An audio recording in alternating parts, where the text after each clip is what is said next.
This is for programming the seat. I got power seats, so I can move them forward and back. Again, very luxury thing for the day. Move it forward and back, tilt this forward and back. It's even got a lumbar support, so I can have it like stick out here too and like support your back. So very fantastic thing. Sorry about that. That was my watch. Door warning lights when the door's open doesn't work anymore. Both bulbs died. I'm thinking about making them LED, but I don't know at this point. Back door, you've seen this, pretty basic. It's the extended cab. It's not the full size back door, so you got to open the front door to open the back. But honestly, still a lot of room back here, and the leather seats back here are in perfect condition. You can easily hold 3 people back here. You got a cup holder. You got your vents back here too for heat and AC. Just factory mat. I just got some stuff under the seat back here. This is a bar for my the cargo and the trailer. I got a bunch of tools over there in a bag. These are my jumper cables, brand new ones actually. The factory ones are completely rusted to shit. But here's where you're gonna start to see where I'm getting problems in my car with rust. So I mean, this stuff's rusting a little bit. That's not bad, but you look at my door underneath here, and same thing. I could fucking probably break that with my hand now if I really tried, or at least take a hammer and beat it lightly and it would probably break. So that's what's going on there. We got some rust going on down here too. Again, this stuff isn't too bad right now, but in the corners, like I showed you on the other side, I mean, that's getting pretty bad. The dampening, the foam, whatever, is exposed, so that's not good. But yeah, this is the back seat, and so I'm pretty tall. I'm 5'11" myself. I fit here. I got plenty of headroom. I don't know if you can see, but I got plenty of headroom, and I'm 5'11", and I know I'm a skinny person, but still, you got plenty of room back here. These seats have pockets. I think the factory ones have pockets too, behind here, the leather ones. So that's a thing. Yeah, so that's the back seat. That's the interior of the car. I think it's a really nice looking car still to this day. It's very comfortable. Obviously, the ride might not be as smooth anymore. My suspension's kind of shot because it's so old and it's still the factory springs and all that. But it's a very good quality car. I can't complain. This has had so much good stuff to say about it. And so now we're going to start going underneath the car, and I'm going to start showing you where the problems start to arise. So, I mean, this is surface rust, but these are my suspension springs in the back, and they're pretty rusted to shit. I'm surprised this rubber thing's even still here. But those things, oh, it's not a fun ride anymore like it used to be. This suspension used to be fantastic when I was a kid, but now you just fucking bounce up and down on the road. Again, look at all this corrosion. Look at this nut right here. I mean, this shit, it's literally flaking off with my hand. It's just bad. Same there. This is just going farther back. Here's my rear differential. I just changed the fluid on that. You can see this thing's all caked on with rust. Still solid, and it's just like the frame. It's still solid, but like all caked on with rust. Spare tire right above me. You can see how the rust has gotten to it. I couldn't use this thing anymore. I'd be afraid with the weight of the car on this thing, not even necessarily driving, this thing would just fucking snap. So, I mean, that's that. The up here, the cross members and stuff like that on the bed, this is still pretty solid. I don't see any immediate issues, any immediate concerns. I don't think anybody that would buy this car should be concerned about that, but you can see that there's some stuff going. Hang on, let me get further up underneath the car. Right here, my Cadillac converter muffler. Yeah, no, this is the Cadillac converter muffler thingy. I know the difference. I'm not stupid, guys. I'm just trying to think on the fly right here. You can see I got pipe clamps holding this shit on because this thing's mounts broke years ago now, at least 10 years ago. My dad's just been holding them on with plastic clamps because otherwise it shakes and you can hear it shaking underneath. So that's what that is. Drive shaft is still solid. Universal joint still solid. Got no issues or complaints with that. Same thing here. Gas tank, solid. Had to have a fuel pump done one time. That's not a big deal. This is the charcoal filter box right here. Fuel filter. Just had to have a fuel line replaced 2 months ago. Rusted out and broke, started leaking. that's a common thing that's gone on these trucks. My dad also had a brake line done a few years ago too. That bursted too, same thing, rusted out again. I don't know, I mean, I guess you could say, pin it on GM and say they didn't use good enough quality pipes that they wouldn't rust out, but again, 15, 17, well, the brake line went earlier than that, but you know, I don't know, metal rusts. This is thinner metal, it's not a frame on the car, so I guess it's understandable, but as you can see, those are major things, and those are things that are bad if you get caught on the road, especially a brake line. If you get caught on the side of the road losing a brake line, you're not safe to drive. The gas line, it was okay. I could still drive, and I drove there, and I leaked some gas, and it was all right. They got it all settled for me, but that's what that is. So you can see right here, this, like, underneath the frame of the car, in the front of the car, is actually still really good. And this is like aluminum covering what's underneath that, so who knows what it looks like on the actual frame through this. But this kind of frame right here, same thing, it's rusted, but it's still going good. Same thing up here, universal joint for the drive shaft still looking solid, transfer case still looking solid. It's aluminum, I wouldn't expect it to be rusting really bad. It's pretty well kept and clean. Little bit of rust there, some rust there. Keep moving along to the front of the car. Hang on. This is very difficult to maneuver under.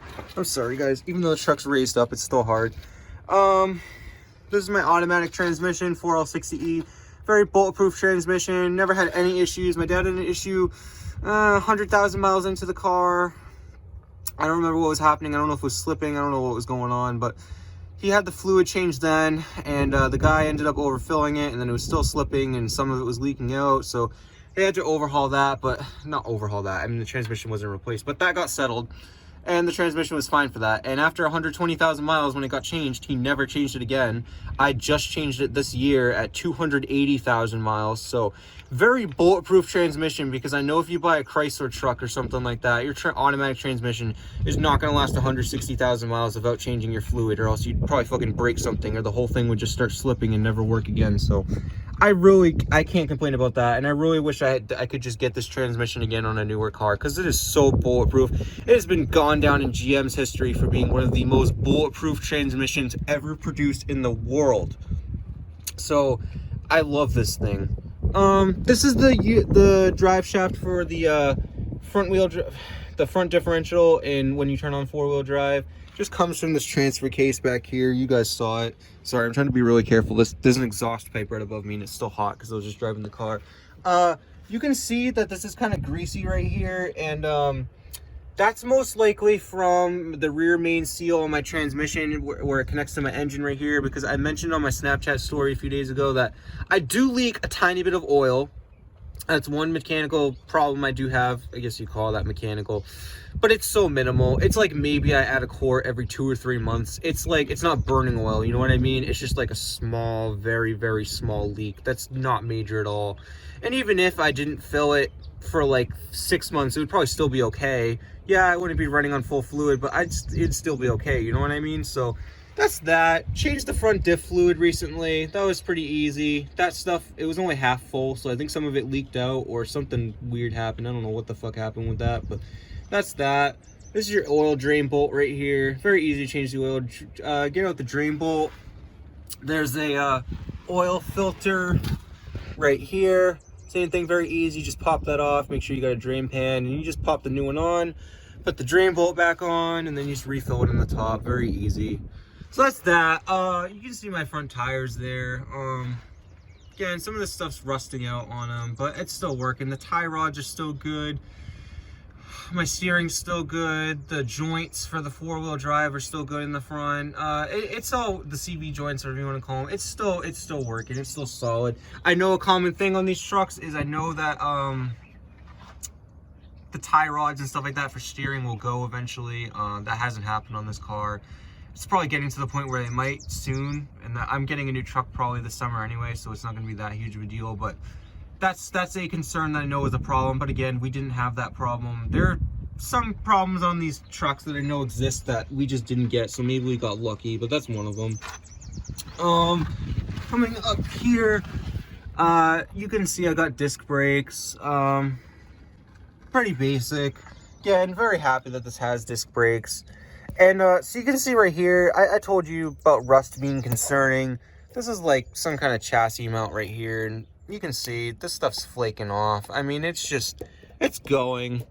It doesn't mean that the car is just gonna fucking snap in half one day, but it also means that it's concerning. You know what I mean? So that's the underneath of the car. Let's hear the engine. All right, guys, I'm gonna start up the truck now. Hang on one second.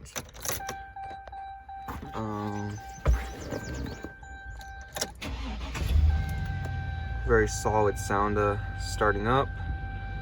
All our gauges are working fine. Oil pressure's fine. Voltmeter's fine. Right now it's idling at about 700, but it'll go down to 550, which is normal for these trucks. So I'll rev my engine for you too, but I'm gonna wait for the engine temp to get up. But anyway, in the meantime, I'm gonna show you underneath in the hood. So we're gonna go up to that. I love the sound of this V8, by the way. Best sounding V8 in my opinion. So right here, got the standard Vortec 5.3 5300, whatever you call it. I think it's the Vortec 5300, which is the 5.3 motor, 5.3 liter displacement. Got our alternator here. I'm not actually sure what that's rated at, but whatever, it's been fine for what we need. Got a big ass Optima battery, fucking 700 something cold cranking amps. Got our fuse box right here. Got a bunch of fuses in it, a bunch of relays. Pretty basic, pretty easy. It's got 3 fuses if you need to replace them quick. Brake fluid filler, brake booster. Got a little bit of rust coming in here, but nothing major. I mean, this isn't even a structural thing anyway. This is kind of just here, just to be here. I mean, it's got some structure, I guess. Maybe it is important, but it's not going anytime soon. Intake. Right here is our air filter, mass airflow sensor. Right here. We had to take this off the other day to do my thermostat. Oh, that's another thing. I'll show you guys that after. Antifreeze coolant. You can see that right there. It's actually a little bit low. It's supposed to be at the split line. I gotta fill that a little more. I'll do that later today. And that's just because we changed out the fluid again yesterday, because I had to change my thermostat because my engine was only running at like halfway temperature. It was only at 170 when it's supposed to run at like 192, so it was running too cool. Got our Freon case right here. It's not actually Freon, it's got a special name, but basically your refrigerant for your AC. This is where you add it on. I think it's like this line right here is the low pressure line. That's where you recharge it. Got an oil dipstick. Got a transmission dipstick. Wish they still kept that on modern cars. Most modern cars don't have transmission dipsticks because they're sealed transmissions, which is supposed to make them last longer in the long run, but then you can't actually like do any maintenance on it yourself unless you really do the research and figure out how to do it. So that's that. Fill your oil right here. I don't know if you guys can see it. You got a big ass clutch fan in there. So that's that. Runs off of belts. Pretty simple stuff. We got our power steering fluid down there. That cap just comes off and it's got a dipstick right on it. I mean, it's pretty basic. You basically just fill it until it's like basically full at eyesight anyway. So that's all that is. This wire running through here obviously isn't factory. This is from my backup camera. I told you guys it runs from underneath the car and it actually comes up right here in the wheel well and then goes up in there. So that's what that is. I love this engine though. Very reliable engine. Put out 285 horsepower and 320 pound-feet of torque from the factory. I couldn't tell you if it still does that now. I don't really think it does. I don't think any car that's 17 years old is still gonna put out the maximum horsepower and torque it put out when it was brand new, but it still chugs along. It's still got it's tired. You can tell it doesn't have the power it used to, but it's still got plenty of power and more powerful than many cars you'll get today that, you know, come factory. So that's good. I mean, a lot of the V8s now start having like fucking 320 horsepower and have like 390 pound-feet of torque and stuff like that. And, you know, it's whatever. I mean, this is an old motor, but this is a very, very reliable motor, and these motors did not have problems like ever. I don't know how often my dad changed the spark plugs, maybe like 2 times at most. I know we changed them 1 time at least, but it's a very easy process too. You just go in right here, you take off these electrical connectors. Actually it's down there, sorry, but you can see them sticking in the side. They're just little plugs, exactly what they're called, spark plugs. You just put in a deep socket with the right socket size. You pull them out, you fix them. I'm thinking about doing the spark plugs. If I do, I'll do a video on it, but yeah. That's that. Very solid motor. Really can't complain about this car. A lot of working space inside the engine bay. It looks very crowded, but compared to some of the modern cars you'll see, especially like Honda Civics and stuff like that, where they got the little 4-cylinder engines, even with the 4-cylinder engines, it's still very crowded inside the engine bay because it's such a small car. This car's got a decent amount of working room. I mean, I had to, so you guys can see down there, you can see that little like thing coming off with the hose. That's where I did the thermostat yesterday. So that's what that is. That was pretty easy to get to. Like I said, all I had to do was take off the intake. Had to drain the fluid out of a little petcock thing down here. There's a little like nut that you unscrew up your hand at the bottom. So that's all that was. So that's the inside of there. Let's see if we're up to operating temperature yet, and I can rev the engine, and maybe you guys can hear it.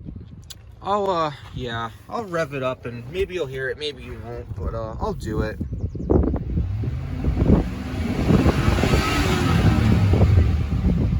Very loud sounding motor, makes a really good sound.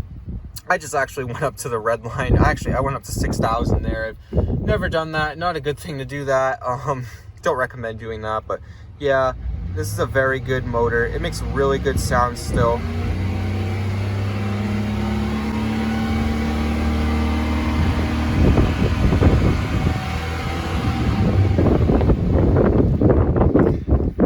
It's relatively quiet too, idling. Makes a decent amount of noise when you got the engine bay open, but once you close it, hang on. Very relatively quiet. You can barely hear it. I've heard 4-cylinder and 6-cylinder engine cars that sound way louder than this car do. So I think GM did a really good job with soundproofing and just making the motor be overall really sporty and really powerful, but not being very loud, because I know a lot of engines that are smaller displacement that make a lot more noise than that. Exhaust back here too. Oh, well, we got some water coming out, and that's probably for me revving the engine. I probably just cleared out a bunch of stuff that was caught up in the exhaust or something like that, so maybe it was a good thing I revved it so high. But yeah, and you guys might have just seen a little bit of smoke there. That's just from the water that's coming out the condensation. I don't actually have any problems with my motor, but I don't even know if you can hear the rumbling, like the V8 rumble right now, but this muffler is pretty quiet idling. And again, the car is very quiet, and a lot of guys like to mod up their trucks and make them sound as loud as they can and stuff like that. I don't like that. I prefer this older GM design where it's really basic and just like you got the all-around power that you need to do stuff around your house, to do basic heavy duty work, stuff like that. But like, you know, it's still at the end of the day, in my opinion, a very sporty looking truck. Doesn't look overly masculine, doesn't look overly like, you know, like, I don't know, doesn't look like a fucking Honda Civic, well, the older ones where like it's super ugly and stuff like that. Like, I think it's a nice looking truck still to this day. I don't know, I got no complaints really. This has got to be this is definitely the most reliable car my family's ever had, and it's probably going to be the most reliable car my family's ever had, because I know that even I'm buying a Toyota Tacoma pretty soon. I know that even that's probably going to have more problems than this, just because it's so much more electronically entwined and stuff like that. But yeah, so that was the walk around and a little bit of a comprehensive review on my 2003 GMC Sierra 1500. Got the 5.3 and the 4-wheel drive. So if you guys want to see more stuff like this, I'll do it in the future. I don't know if I'm going to be really doing that much more maintenance on this. I was doing a ton earlier this year. I changed transmission fluid. I changed the differential fluids. I was thinking about doing the transfer case fluid. Put in a backup camera, aftermarket radio. Those are all the things I've done. Did the LED dash cluster lights to make them blue, and put in the blue needle gauges and stuff like that to make it look cooler. But I mean, other than that, I haven't really done that much, and I want to, I had to do the thermostat, I just told you about that. I want to do more stuff, but like I said, if I'm buying a new truck this summer, I mean, it's not worth it to me to do many major projects on this. I might do some smaller maintenance things. Like I said, that thermostat, to me, even though the car was working fine, I wasn't running at full operating temp, and that made me concerned, because if I do ever want to rev my engine high, I'd be concerned that I might break a seal or something. So that's why I did that. But yep, that's the 2003 GMC Sierra 1500. Hope you guys enjoyed, and I hope you guys have a good day.